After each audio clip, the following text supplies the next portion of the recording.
حجر اسود کا دلچسپ واقعہ۔ جب حضرت آدم علیہ السلام کو جنت سے نکالا گیا اور زمین پر اتارا گیا تو اس رات حضرت آدم علیہ السلام بڑی وحشت محسوس کر رہے تھے، بڑے مایوس تھے اور پوری اس دنیا میں رات کو اکیلے بیٹھے تھے۔ اسی رات اللہ تعالی نے جنت کے دو جواہر یعنی حجر اسود، بسم اللہ الرحمن الرحیم۔ حجر اسود عربی زبان کے دو الفاظ کا مجموعہ ہے۔ حجر عربی میں پتھر کو کہتے ہیں اور اسود سیاہ اور کالے رنگ کے لیے بولا جاتا ہے۔ حجر اسود وہ سیاہ پتھر ہے جو کعبہ کے جنوب مشرقی دیوار میں نصب ہے۔ اس وقت یہ تین بڑے اور مختلف شکلوں کے کئی چھوٹے ٹکڑوں پر مشتمل ہے۔ یہ ٹکڑے اندازہ 2.5 فٹ قطر کے دائرے میں جڑے ہوئے ہیں جن کے گرد چاندی کا گول چکر بنا ہوا ہے۔ جو مسلمان حج یا عمرہ کرنے جاتے ہیں ان کے لیے لازم ہے کہ طواف کرتے ہوئے ہر بار حجر اسود کو بوسہ دیں۔ اگر ہجوم زیادہ ہو تو ہاتھ کے اشارے سے بھی بوسہ دیا جا سکتا ہے۔ عبداللہ بن عمر رضی اللہ تعالی عنہ بیان کرتے ہیں کہ میں نے نبی کریم صلی اللہ علیہ وآلہ وسلم کو یہ فرماتے ہوئے سنا، بلا شبہ حجر اسود اور مقام ابراہیم جنت کے یاقوتوں میں سے یاقوت ہے۔ اللہ تعالی نے ان کے نور اور روشنی کو ختم کر دیا ہے۔ اگر اللہ تعالی اس روشنی کو ختم نہ کرتا تو مشرق و مغرب کا درمیانی حصہ روشن ہو جاتا۔ سنن ترمذی حدیث نمبر 804۔ نمبر 1، حجر اسود اللہ تعالی نے زمین پر جنت سے اتارا ہے۔ ابن عباس رضی اللہ تعالی عنہ بیان کرتے ہیں کہ نبی کریم صلی اللہ علیہ وآلہ وسلم نے فرمایا، حجر اسود جنت سے نازل ہوا۔ حجر اسود دودھ سے بھی زیادہ سفید تھا جسے اولاد آدم کے گناہوں نے سیاہ کر دیا ہے۔ ابن عباس رضی اللہ تعالی عنہما بیان کرتے ہیں کہ رسول اکرم صلی اللہ علیہ وآلہ وسلم نے فرمایا، حجر اسود جنت سے آیا تھا تو دودھ سے بھی زیادہ سفید تھا اور اسے بنو آدم کے گناہوں نے سیاہ کر دیا ہے۔ اوپر گزری ہوئی حدیث پر بعض ملحدین نے اعتراض کرتے ہوئے کہا ہے کہ مشرکوں کے گناہوں نے اسے سیاہ کیسے کر دیا، مومنوں کی اطاعت نے اسے سفید کیوں نہیں کیا؟ جواب میں وہ کہا جاتا ہے کہ جو ابن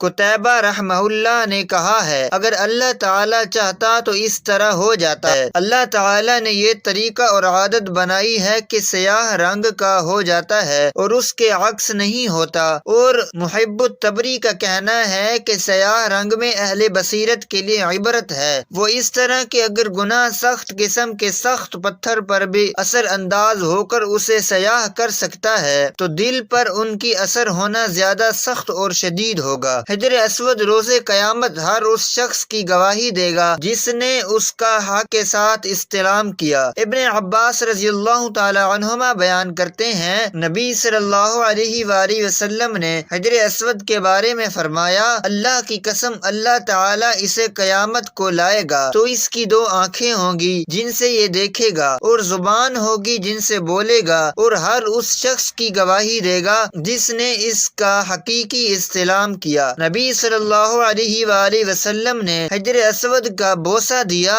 اور امت بھی نبی صلی اللہ علیہ وآلہ وسلم کی اتباع میں اسے چومتی ہے۔ حضرت عمر رضی اللہ تعالی عنہ حجر اسود کے پاس تشریف لائے اور اسے بوسہ دے کر کہنے لگے، مجھے یہ علم ہے کہ تو ایک پتھر ہے، نہ تو نفع دے سکتا ہے اور نہ ہی نقصان پہنچا سکتا ہے۔ اگر میں نے نبی صلی اللہ علیہ وآلہ وسلم کو تجھے چومتے ہوئے نہ دیکھا ہوتا تو میں بھی تجھے نہ چومتا۔ صحیح بخاری حدیث نمبر 1250۔ اسلام سے پہلے خانہ کعبہ کی تعمیر و مرمت کے دوران حجر اسود کی تنصیب کے معاملے پر عرب قبائل کا ایک دوسرے پر تلواریں اٹھا لینا اور حضرت محمد صلی اللہ علیہ وآلہ وسلم کے فیصلے سے معاملے کا بہترین حل نکل آنا تاریخ میں واقعہ تحکیم کے نام سے جانا جاتا ہے۔ واقعہ کچھ یوں ہے کہ خانہ کعبہ کی دیواروں کی مرمت کا کام کیا گیا تھا جس میں کچھ قبائل نے حصہ لیا۔ مرمت کا کام ہو چکا لیکن جب حجر اسود کو نصب کرنے کا وقت آیا تو قبائل میں اختلاف ہوا۔ ہر ایک اس پتھر کو اپنے ہاتھ سے رکھنے کی سعادت حاصل کرنا چاہتا تھا۔ اس مسئلے نے نازک صورتحال اختیار کر لی، اختلافات بڑھے اور ایک بڑی جنگ ہونے کے آثار پیدا ہونے لگے تھے۔ یہ تجویز پیش کی گئی کہ جو شخص کل صبح سب سے پہلے حرم میں داخل ہوگا اس کا فیصلہ قبول کر لیا جائے گا۔ دوسرے دن جو شخص سب سے پہلے حرم میں داخل ہوا وہ حضرت محمد صلی اللہ علیہ وآلہ وسلم تھے۔ آپ کو دیکھ کر سب نے پکارا امین آ گیا اور ان کا فیصلہ ہمیں قبول ہوگا۔ اس طرح آپ صلی اللہ علیہ وآلہ وسلم نے اپنی چادر بچھا کر اپنے دست مبارک سے اس پر حجر اسود کو رکھا اور تمام قبائل کے سرداروں کو چادر پکڑنے کا حکم دیا۔ اس طرح تمام قبائل کے سرداروں نے چادر پکڑ کر اس جگہ رکھی جہاں یہ مبارک پتھر نصب کرنا تھا۔ پھر آپ صلی اللہ علیہ وآلہ وسلم نے اپنے دست مبارک سے اس کو اپنی جگہ پر رکھ دیا۔ اس طرح ایک بڑی لڑائی ہوتے ہوتے رہ گئی اور ہر قبیلے کی خواہش بھی پوری ہو گئی جو آپ صلی اللہ علیہ وآلہ وسلم کے حسن تدبیر کا نتیجہ تھا۔ اس واقعے کے وقت آپ صلی اللہ علیہ وآلہ وسلم کی عمر 35 سال تھی۔ حضرت آدم علیہ السلام کو جب جنت سے راندہ درگاہ کیا گیا، جنت سے نکالا گیا، زمین پر اتارا گیا تو لکھا یہ ہے کہ آدم علیہ السلام جب وہاں سے نکلنے لگے تو انہوں نے وہاں سے حجر اسود کو اٹھا لیا۔ حجر اسود کو بطور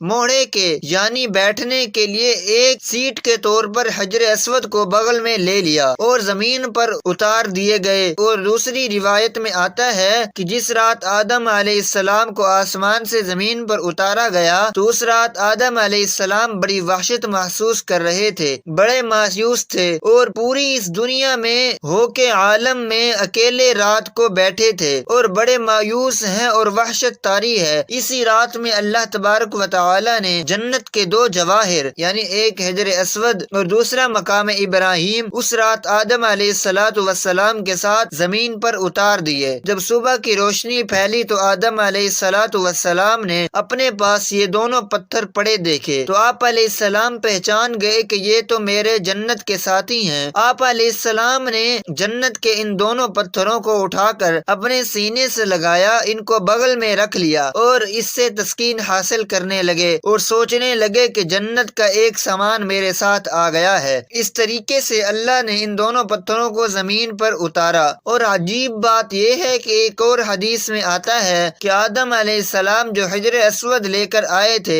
اصل میں حجر ایک فرشتہ تھا۔ جب آدم علیہ السلام کو جنت میں اللہ تبارک و تعالی نے بھیجا تو ایک فرشتے کو ان کی نگرانی پر لگا دیا کہ آدم علیہ السلام کی نگرانی کرے کہ جنت میں ہر چیز ان کی ہے، وہ جو مرضی کھائیں لیکن اس درخت کا پھل نہ کھائیں، جس درخت کے کھانے سے ان کو منع کیا گیا ہے تو تم اس کی نگرانی کرتے رہو، کہیں آدم علیہ السلام اس درخت کا پھل نہ کھائیں۔ چنانچہ یہ فرشتہ آدم علیہ السلام کی نگرانی کرتا رہا تو آدم علیہ السلام بھی محتاط رہے اور جنت کے اندر وقت گزرتا رہا۔ جب اللہ تبارک و تعالی کو تقویمی طور پر منظور تھا کہ آدم علیہ السلام پھل کھائیں اور پھر آگے سارا ماجرا ہوا تو یہ تقویمی نظام ہے، اللہ کے ہاں یہ ہونا تھا، یہ مقدر تھا، تو اللہ تبارک و تعالی نے آدم علیہ السلام سے اس فرشتے کو اوجھل کر دیا، یعنی آدم علیہ السلام کو فرشتہ دائیں بائیں کہیں نظر نہیں آیا۔ تو جب آدم علیہ السلام کو پھل کھانے کا موقع ملا تو انہوں نے آگے بڑھ کے اس پھل کو کھا لیا۔ جیسے ہی پھل کھایا تو اللہ تبارک و تعالی کے ہاں ظاہر ہے ایک خاص قسم کا غضب نازل ہوا کہ یہ تمہیں منع کیا گیا تھا تو کیوں کھایا؟ تو اسی ہیبت اور دبدبہ کے عالم میں اللہ تعالی نے اس فرشتے کی طرف دیکھا، جب اس کی طرف دیکھا تو فرشتہ خوف سے پتھر بن گیا اور وہ حجر اسود کی شکل میں قائم ہو گیا اور جس کو آدم علیہ السلام زمین پر لائے۔ اس کی تائید ایک دوسری صحیح حدیث میں آتی ہے کہ نبی کریم صلی اللہ علیہ وآلہ وسلم فرماتے ہیں کہ کل روز قیامت میں جب حجر اسود میدان حشر میں آئے گا تو اس کے دو کان ہوں گے، اس کی دو آنکھیں ہوں گی، اس کی زبان بھی ہوگی، باقاعدہ ہاتھ ہوں گے، گویا کہ پورے ہاتھ پیر کے ساتھ یہ میدان حشر کے اندر پہنچے گا۔ اور ساتھ ہی نبی صلی اللہ علیہ وآلہ وسلم نے فرمایا کیونکہ حجر اسود اصل میں ایک فرشتہ تھا، وہاں اللہ تعالی دوبارہ اس کو انہی اعضاء کے ساتھ ظاہر کر دیں گے اور وہاں پہنچ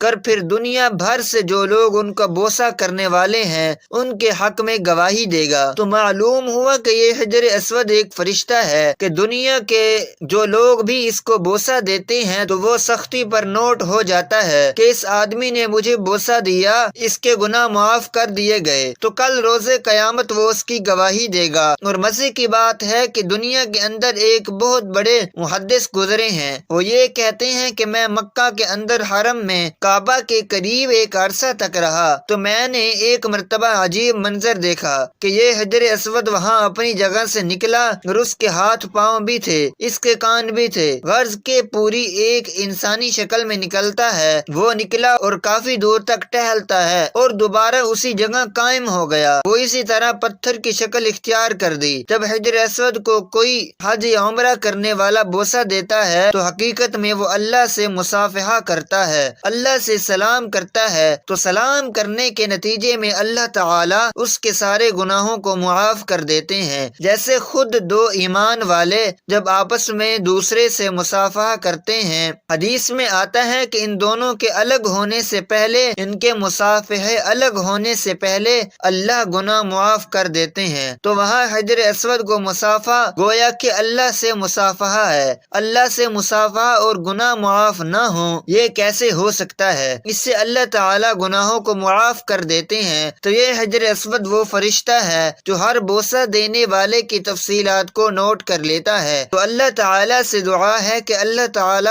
ہمیں حجر اسود کا سلام، اس کا بوسہ لینے کی سعادت نصیب فرمائے۔ لیکن اس میں شریعت کا مسئلہ لکھا ہے کہ اس کے لیے آپ کسی دوسرے کو تکلیف دے کر بوسہ لیں گے تو ظاہر ہے بوسہ لینا ایک مستحب عمل ہے، لیکن تکلیف دینا حرام ہے۔ حرام کام کر کے ایک مستحب حاصل کریں گے تو اللہ تبارک و تعالی کے آگے اس کی کوئی قیمت نہیں۔ اگر نہیں موقع تو دور سے سلام کر لیں، سلام کر کے چوم لیں تو آپ کو وہی اجر ملے گا جو کہ بوسہ دینے کے موقع پر ملتا ہے۔ اللہ سے دعا ہے کہ اللہ تعالی اس پر عمل کرنے کی توفیق عطا فرمائے اور ہمارا خاتمہ ایمان پر فرمائے، آمین۔ ناظرین، کمنٹ باکس میں اللہ تعالی کے 99 ناموں میں سے ایک نام ضرور ٹائپ کریں۔ شکریہ۔